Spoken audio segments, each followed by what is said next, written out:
மதுரையில் பெண்கள் தங்கும் விடுதியில் ஏற்பட்ட தீ விபத்தில் மாணவி உட்பட 2 பேர் உயிரிழந்த நிலையில் அதே விடுதியில் இருந்து மீண்டும் புகை வந்ததால் பரபரப்பு ஏற்பட்டுள்ளது. கூடுதல் தகவல்களை நமது செய்தியாளர் ரஃபீக்கிடம் கேட்கலாம். ரஃபீக் ராஜா, விவரம் என்ன? நிச்சயமாக மதுரை பெரியார் பேருந்து நிலையம் பகுதி என்பது மதுரையினுடைய மைய பகுதி.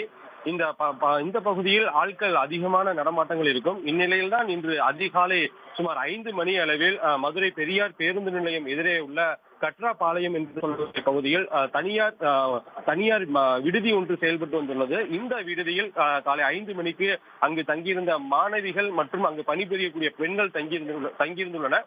இவர்கள் தங்கியிருந்த போது அந்த விடுதியின் உள்ளே உள்ள ஃப்ரிட்ஜ் வெடித்துள்ளது.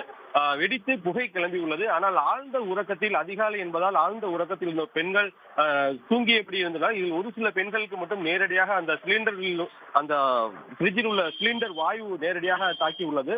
இதனால் கிட்டத்தட்ட ஒரு 5-6 பெண்கள், அங்க இருந்த மாணவிகள் பெண்கள் பாதிக்கப்பட்டு அலறல் சத்தம் கேட்டுள்ளது. இதனைத் தொடர்ந்து அருகில் உள்ளவர்கள் உடனடியாக மதுரை பெரியார் பேருந்து நிலையம் அருகே உள்ள தீயணைப்பு துறை மற்றும் காவல்துறையினருக்கு தகவல் கொடுக்கப்பட்டது. விரைந்து வந்த காவல்துறையினர் அங்கு சென்று அங்கு சிக்கியிருந்த பெண்களை மீட்கின்றனர். இருந்த போதும் பரிமிளா என்ற 2 பெண்கள் சம்பவ இடத்திலே உயிரிழந்தனர். அவர்களுடைய பிரேதம் தற்போது மதுரை அரசு ராஜாஜி மருத்துவமனைக்கு அனுப்பி வைக்கப்பட்டுள்ளது. இதில் 2-3 பெண்கள் காயமடைந்து தற்போது அவர்கள் மதுரையில் உள்ள தனியார் மற்றும் அரசு மருத்துவமனைக்கு அனுப்பி வைக்கப்பட்டுள்ளனர். இந்நிலையில் தான் தற்போது இந்த சம்பவ இடத்தில் மதுரை மாநகராட்சியினுடைய ஆணையாளர் மற்றும் வருவாய் கோட்டாட்சியாளர், காவல்துறையினர் விசாரணை மேற்கொண்டு வருகின்றனர்.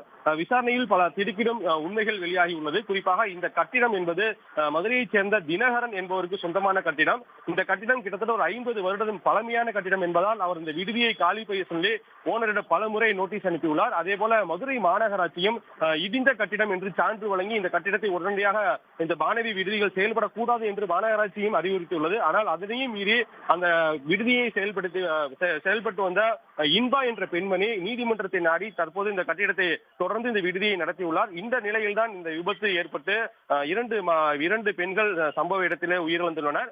இது மட்டுமல்லாமல் சம்பவம் 5 மணிக்கு நடந்த நிலையில் அந்த கட்டிடத்தை பகுதியில் யாரும் செல்லக்கூடாது என்றும் அந்த பகுதியில் மக்கள் நடமாட்டம் இல்லாமல் போல் காவல்துறையினரை கட்டுப்பாட்டில் வைத்திருக்கின்றனர். இந்நிலையில் தற்போது மீண்டும் அந்த சம்பவம் நடைபெற்ற அந்த விடுதியில் இருந்து தற்போது புகை வெளியேறியனால் தீயணைத்து விட்டு சென்ற தீயணைப்பு துறையினரை மீண்டும் காவல்துறையினர் உடனடியாக அழைத்து தற்போது அணைக்கும் பணியில் ஈடுபட்டுள்ளனர். குறிப்பாக மாணவிகள் விடுதிகள் என்பதால் அதிக துணிகள் மற்றும் அவர்கள் பணிபுரியக்கூடிய அலுவலகங்களுக்கு செல்லக்கூடிய ஆவணங்கள் அதிகமாக இருந்துள்ளது உள்ளே. அந்த ஆவணங்கள் மற்றும் துணிகளில் இருந்து தற்போது புகை கிளம்பியதாகவும் அதனை முற்றிலும் அணைப்பதற்கான பணியை தற்போது தீயணைப்பு துறையினர் மேற்கொண்டு வருகின்றனர். சம்பவ இடத்தில் மாநகராட்சி, மாவட்ட நிர்வாகம் மற்றும் காவல்துறையினர் விசாரணை மேற்கொண்டு வருகின்றனர். இதில் 50 பெண்கள் இருந்துள்ளார்கள். ஆனால் அவருடைய முழு விவரம் தெரியவில்லை. இறந்து போன 2 பெண்களே ஒருவர் மட்டும்தான் தற்போது ஆசிரியர் என்பது தெரிய வந்துள்ளது. இன்னொருவர் மாணவியா அல்லது பணிபுரிந்த பெண்ணா என்பதும் தெரியவில்லை. குறிப்பாக இந்த நடத்திய இன்பா என்ற பெண்மணியும் காயம் ஏற்பட்டுள்ளதால் இதுவரையும் முழுமையான விவரங்கள் காவல்துறைக்கு கிடைக்கப்படவில்லை. இந்த நிலையில் மீண்டும் தீப்புட்டி அந்த புகை வெளியேறியதால் தொடர்ந்து இந்த தீயணைக்கும் படையினர் இந்த புகையை அணைத்து வருகின்றனர். உடனுக்குடன் செய்திகளை தெரிந்து கொள்ள சன் நியூஸ் பெல் ஐகானை கிளிக் பண்ணுங்க.